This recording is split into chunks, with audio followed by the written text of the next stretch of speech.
बिस्मिल्लाहिर्रहमानिर्रहीम अस्सलामु अलैकुम वरहमतुल्लाहि वबरकातुहू। नाज़रीन, बहुत बड़ी डेवलपमेंट हुई है। काजी और इलेक्शन कमीशन का गठजोड़ सामने आ गया है, बल्कि खुद ही एतराफ़े जुर्म कर लिया गया है। काजी साहब के वो सवालात जो उन्होंने रजिस्ट्रार के जरिए 8 जजों से पूछे थे, उन्हीं को बुनियाद बना के इलेक्शन कमीशन ने 8 जजेस के फैसले पे नजर सानी दायर कर दी है। कमीशन ने जो 8 जजों ने एक्सप्लेनेशन दी थी अपने फैसले की, उसको चैलेंज कर दिया है। और इलेक्शन कमीशन ने क्या प्ली ली है, मैं आपको पढ़ के सुनाता हूं। काजी साहब के बड़े करीब इमरान वसीम साहब है, कोर्ट रिपोर्टर, और उन्होंने लिटरली इसका तर्जुमा कर दिया दरख्वास्त का, तो मैं आपको पढ़ के सुना देता हूं कि इलेक्शन कमीशन ने सुप्रीम कोर्ट से फैसले पर अमल रोकने की सदा कर दी है। इलेक्शन कमीशन नजर सानी पर फैसला होने तक अदालती फैसले पर हुक्म इम्तना भी मांग रहा है।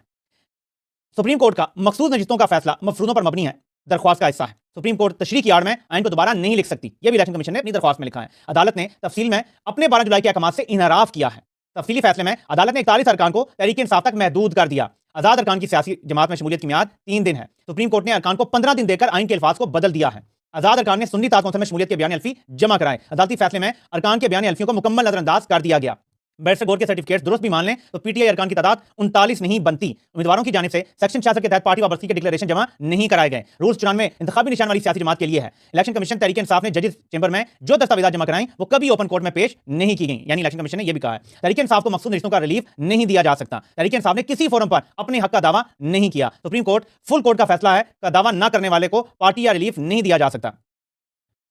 यानी आप ये कह दें कि एक बंदा है ही नहीं आपके सामने और आप उसे रिलीफ कैसे दे रहे हैं। तो इलेक्शन कमीशन ने ये सारे सवालात सामने रख दिए और काजी साहब ने तकरीबन ऐसी ही बातें की थी, सवालात उठाते रजिस्ट्रार से कि आपने कोई नोटिस के बगैर फैसला दे दिया, आपने पार्टी को सुने बगैर फैसला दे दिया। जो उन्होंने वजात मांगी थी, जो वजात के ऊपर 8 जजेस ने फैसला दिया था ना, ये वजात के ऊपर अब इन्होंने दोबारा नजरसानी दायर कर दी है।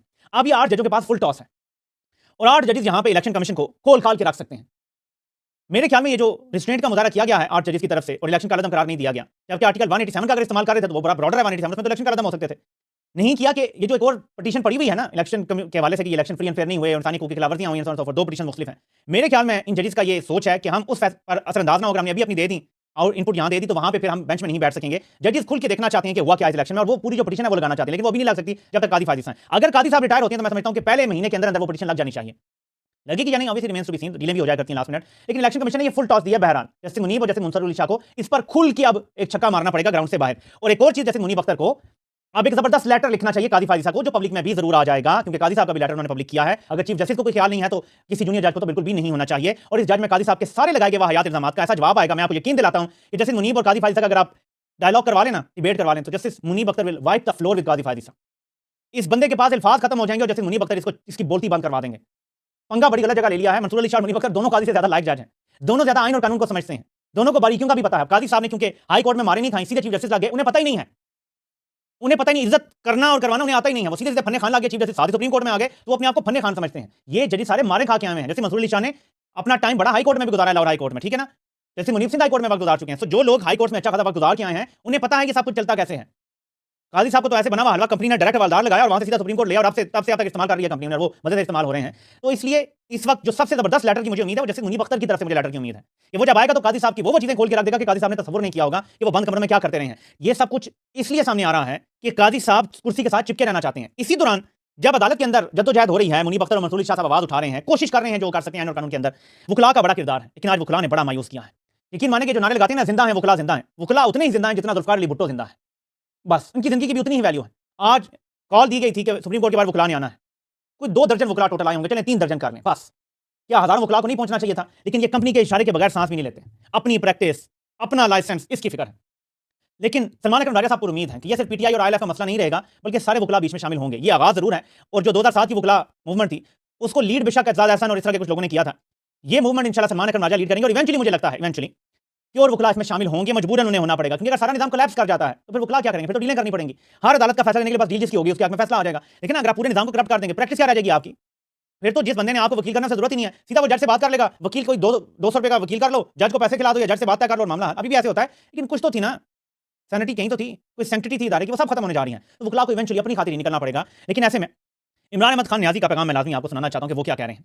अडयाला जेल में मेरा 1 साल हो गया। इनका ख्याल था कि ये टूट जाएगा और चक्की में नहीं रह सकेगा। मैं 21 से 22 घंटे चक्की में रहता हूं। गर्मियों के दिनों में इतना पसीना आता है, जो कपड़े पहनता था वो भी मुसलसल गीले रहते थे। जेल अमले ने कहा कि खान साहब कपड़े बदल लेंगे, फट जाएंगे। इनको पता ही नहीं कि एक स्पोर्ट्समैन की ट्रेनिंग क्या होती है। स्पोर्ट्समैन की ट्रेनिंग ऐसी होती है कि वो हर तरह के दबाव में रहने का आदी होता है। एक स्पोर्ट्समैन अपने जिस्म को हर तरह का स्ट्रेस देकर तैयार करता है और मैंने जिस तरह की सख्त दिमागी और जिस्मानी ट्रेनिंग से खुद को गुजारा हुआ है, इसने मुझे हर तरह की सख्त जिस्मानी दिमागी तकलीफ के लिए तैयार किया हुआ है। मैं किसी दबाव तकलीफ से घबराने वाला नहीं हूं। किसी भी मुल्क को तबाह करने के लिए एटम बम की जरूरत नहीं होती। इदारे और अखलाकियात जब तबाह हो जाते हैं तो मुल्क तबाह हो जाते हैं। सेंशन माफिया नाजायज तोसी लेना चाहता है। गैंग ऑफ थ्री माफिया अपनी तोसी के लिए मुल्क के मुस्तकबिल को तबाह कर रहा है। मुद्रमान कमीशन रिपोर्ट का खुलासा है कि एक आदमी यानी याह्या खान ने अपनी जाती ताकत को बढ़ाने के लिए मुल्क की जमहूरियत को तबाह कर दिया था। मुल्क को इस वक्त अरबों डॉलर का नुकसान हुआ। कादी फाइसा हम पर होने वाले जुल्म को तहफ़्फ़ुज़ देता रहा। बतौर चीफ जस्टिस कादी फाइसा का फर्ज था कि वो बुनियादी हकूक का तहफ़्फ़ुज़ करता। मुल्क में मुसलसल इंसानी हकूक की खिलाफवर्जी हो रही है और कादी फाइसा इस पर खामोश है। आईनी तरमीम कादी की तोसी के लिए है। कादी फाइसा को बेकरी में जिसने दलील किया, इसके बारे में सामने आ रहा है कि इसे उठा लिया गया। इनको होश के नाखून लेने चाहिए और शर्म आनी चाहिए। इंसानों के माशरे को डंडे से नहीं, अखलाकियात से चलाया जाता है। नंबर के जलसे के बाद वादे कर चुका हूं, हम किसी से कोई मुज़ाकरात नहीं करेंगे। एस्टैब्लिशमेंट के लोग दायां दिखाकर बायां मारते हैं। अली मीन गंडापुर समेत तमाम लीडरशिप को हदायत है कि एस्टैब्लिशमेंट से मुज़ाकरात का कोई फायदा नहीं। बाजवा के दौर से ये हमें कहते हैं कि न्यूट्रल की बात ना करो। जितना हम पीछे हटते हैं इतना ही हमें क्रश करते हैं। ये पूरे इदारे की नहीं, बादशाह की पॉलिसी है। खान साहब ने वो बात कर दी है कि मैं हमेशा कहता हूं कि सांप और बिच्छू पे भरोसा कर लें, इन पर ना करें। अब इमरान खान साहब ने यही कहा है कि ये दाएं दिखा के बाएं मारते हैं, इनके साथ कोई मुज़ाकरात नहीं होंगे, कोई बातचीत नहीं होगी। बल्कि अली मीन गंडापुर को भी कह दिया है कि इनसे किसी किस्म के मुज़ाकरात हम नहीं करेंगे। तो इमरान खान साहब ने लिटरली वही बात कर दी है जो मैं पहले दिन से कहता हूं कि जर्नैलों पे भरोसा नहीं किया जा सकता। सांप और बिच्छू पे किया जा सकता है, इन पे नहीं। इनकी ट्रेनिंग होती है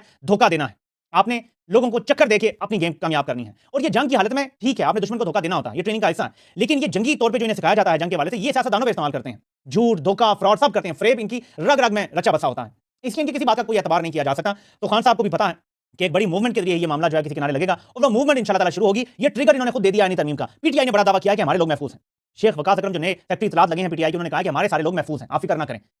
साथ इसके जेयूआई फे के वाले से जो इतलात हैं कि वो भी कह रहे हैं जी हमने तो स्टैंड लिया, हम तो खड़े हैं, हम तो नहीं जाते उस तरफ। खास तौर पे और जो भी हम कर लेंगे कादी को सेंशन तो नहीं होने देंगे। तो कादी साहब की परेशानी नजर आती है। ऐसे में कुछ लोग कुछ बातें कर रहे हैं जो मैं एक्सप्लेन करना चाहता हूं। और कल मैंने आपको हिंट भी दी थी कि जैसे मुनीब अख्तर क्या कर सकते हैं कि जी सुप्रीम कोर्ट रूल्स में है कि जिस जज ने कोई जजमेंट लिखी होती है उसके बगैर आप केस की नजरसानी अपील नहीं सुन सकते। तो जैसे मुनीब अगर नहीं बैठे केस में तो ये अपील सुनी नहीं जा सकती। देखें इन्होंने जिस प्रैक्टिस एंड प्रोसीजर एक्ट तब्दील किया ना, सुप्रीम कोर्ट रूल्स को उठा के रद्दी की टोकरी में फेंक दिया जो 1980 के थे फुल कोर्ट के। ये एक और सदारती ऑर्डिनेंस जारी करवाएंगे और उसमें ये कह देंगे कि अगर नजरसानी अपील में जज बैठने से इनकार कर देता है जिसने लिखा हुआ है, तो फिर बराबर तादाद का कोई भी बेंच जो है वो बना के कमेटी और वो केस सुन सकती है। ये कर लेंगे, इनके लिए कोई मसला नहीं है। इनको मसला सिर्फ हो सकता है अगर सुप्रीम कोर्ट के जजेस की अक्सरियत जो कहा जा रहा है, कुछ लोग कह रहे हैं कि जैसे मंसूर अली शाह को सुप्रीम कोर्ट में 2/3 अक्सरियत हासिल है, ये लोग कह रहे हैं अगर इतनी अक्सरियत उनको हासिल हो गई है तो ये सारे जज अगर ओपन लेटर लिखें कादी साहब को कि फुल कोर्ट का इजलास बुलाया जाए और अगले 5-6 दिनों में 2-2 लेटर हर रोज जारी हों कि फुल कोर्ट का इजलास बुलाएं, फुल कोर्ट का इजलास बुलाएं, फुल कोर्ट का इजलास बुलाएं, काजी साहब पे दबाव पड़ेगा अवामी सतह पे तो वो मजबूर होकर फुल कोर्ट का इजलास बुलाएगा। वहां अक्सरियत है मंसूर अली शाह साहब की और वहां पे फिर जो रूल्स बनेंगे उनको फिर कोई सदारती ऑर्डिनेंस चैलेंज नहीं कर सकता, क्योंकि सुप्रीम कोर्ट की फुल कोर्ट जो अपने रूल्स बनाती है आइन के मुताबिक वो रूल्स बनाने की ताकत सुप्रीम कोर्ट के पास है, वो बना सकते हैं। ये जजेस कर पाते हैं या नहीं कर पाते। मंसूर अली शाह साहब अदालत के अंदर से अदालत को बचाने की कोशिश कैसे करते हैं। इमरान खान तो जेल में बैठे हुए भी कोशिश कर रहे हैं, कुछ लोग आजाद रह के भी उतनी तगड़ी कोशिश नहीं कर पा रहे। और मैं कहूंगा वकला को कि ये आपकी जिम्मेदारी है कि आप लोग आजाद हैं, डरे मत। आपको जेल में भी डाला गया ना तो अगले 3-4 हफ्तों में आप लोग बाहर आ जाएंगे, लेकिन अगर आपकी मूवमेंट चल गई तो यकीन मानिए अदलिया आजाद होगी। और आजाद अदलिया आपके लिए बेहतरीन अदलिया है, आपकी प्रैक्टिस भी चलेगी, मेरिट पे केस आप जीतेंगे और यही वो चीज़ है जो इस मुल्क को चाहिए और यही हकीकी आज़ादी की तरफ कदम होगा। काजी साहब के लिए एक तशवीशनाक खबर है। जेयूआई फे के सेक्रेटरी जनरल मौलाना गफूर हैदरी का अहम तरीन बयान सामने आया है। उन्होंने कहा कि कादी फायद ईसा ने मुबारक सानी केस में जो फैसला दिया वो दानिस्ता तौर पर दिया। तमाम मुसलमानों की दिल आजारी हुई और कौम का दबाव बढ़ा, फिर उन्होंने फैसला वापस लिया। तो ऐसे शख्स को हम कैसे सपोर्ट करें। अब ज़ाहिर है कि एक मजहबी जमात है, वो मजहब का इस्तेमाल करेगी, लेकिन हमारे ऊपर अमेरिका और यूरोप का एक दबाव है और पिछली कम से कम 2 दहाइयों से दबाव ज्यादा हो रहा है कि आप कादियानियों को मसाजिद बनाने दें, उनको इबादत करने दें जैसे वो करते हैं। अगर वो ईद पे जानवर दबा करना चाहते हैं और मनाना चाहते हैं आपकी तरह, तो आप उन्हें मनाने दें। वो रोजे रखते हैं, तरावियां पढ़ते हैं, वो जो भी करना चाहते हैं आप उन्हें कर, यानी आप उनको वो जैसे भी चाहते हैं ना, जो भी उनकी इंटरप्रिटेशन है मदद की, आप उनको वो करने दें। उनको इबादत गाह बनाने की इजाजत दें, वो उसको मस्जिद कहते हैं, वो कहने दें, हर वो काम करने दें जो मुसलमान करते हैं। ये अमेरिका और यूरोपीय यूनियन की तरफ से पाकिस्तान पे मुसलसल दबाव है। हमारी एस्टैब्लिशमेंट, मेरा जो तज्जिया है इसके ऊपर कि खुद सामने आके ये नहीं कर सकती। वो इसराइल को भी तस्लीम करना चाहते हैं, लेकिन कंधा वो सियासतदानों का इस्तेमाल करना चाहते हैं। ये काम भी वो करना चाहते हैं कि कादियानियों को इजाजत हो जाए अपनी इबादत गाह बनाने की, कुरान में तारीफ करना चाहते हैं, उसकी भी इजाजत हो जाए, सब कुछ हो जाए, जो वो करना चाहते हैं ना अपना वर्जन कुरान का, वो भी उन्हें बनाने की इजाजत दे दें। एस्टैब्लिशमेंट तैयार है इस चीज पे। ये काम जो करवाया गया ना, जैसे बाकी काम सिविलियन वज़राए आज़मों से करवाया जाता है, ये काम काजी से करवाया गया। काजी तो रबर स्टैंप है, काजी रबर स्टैंप है कंपनी के आगे इस टाइम। तो कंपनी ने ये काम का हुक्म दिया, काजी साहब ने दे दिया फैसला। जब शोर पड़ा तो कंपनी थोड़ा सा बैक ऑफ हो गई। एक ये नुकता नजर है कि कंपनी पीछे हट गई कि यार तब्दील कर दो। एक ये नुकता नजर है कि कंपनी काजी को जलील करना चाहती थी, फॉर व्हाटएवर रीजन। हो सकता है कि कहीं बंद कमरे में काजी ने कोई आंखें दिखाई हो कि नहीं इस तरह नहीं होना चाहिए। हो सकता है कंपनी ने काजी का इस्तेमाल कर लिया और कंपनी अमीनुद्दीन खान को आगे लाना चाहती हो, काजी को नहीं। मंसूर अली शाह और मुनीब अख्तर तो कबूल नहीं है, लेकिन अमीनुद्दीन खान तो कबूल है ना। हो सकता है कंपनी खुद जलील कर रही हो काजी को। ये एक्सटेंशन देखिए होने लगी थी, रात के टाइम तरमीम होने लगी थी, अचानक फजलुर रहमान डट गया। लग रहा है वो डटे नहीं आखिर तक, लेकिन कुछ इशारे तो मिल रहे हैं ना। तो ये भी हो सकता है कि काजी साहब को ये इशारा दिया जा रहा है कि तुम तो निकलो ना, बाकी हमारी तरमीम करवा के तो अमीनुद्दीन खान को लगवा लेंगे। अमीनुद्दीन खान अगले साल रिटायर होते हैं, एंड ऑफ 2025, तो उनके पास फिर टाइम होगा। अगर काजी के रिटायर होने के बाद भी आनी अदालत बनती है और वहां पे अमीनुद्दीन खान को लगा लेता है तो फिर भी हुकूमत खुश होगी कि काजी और अमीनुद्दीन खान में तो कोई फर्क नहीं, बल्कि अमीनुद्दीन खान तो ज्यादा सर्व करेंगे बेहतर अंदाज में। जितना काजी कंट्रोवर्शियल हो चुका है उससे ज्यादा कंट्रोवर्शियल तो नहीं है अमीनुद्दीन खान, वो कि सबको पता है वो काजी ग्रुप के हैं। तो ये समझ लें, अंडरस्टैंड करें कि गेमें भी खेली जाती हैं इस तरह से, किसी को जलील भी करवाया जाता है। एक पहले आपने ये गेम खेली, अब आपने उस बेचारे लड़के को पकड़ लिया था, उठा लिया था, 18 दिन आपने उसको जो खबरें आ रही हैं कि कैद में रखा जिसने वो काजी साहब पे लानत भेजी थी, तो फिर ये वीडियो कैसे रिलीज हो गई?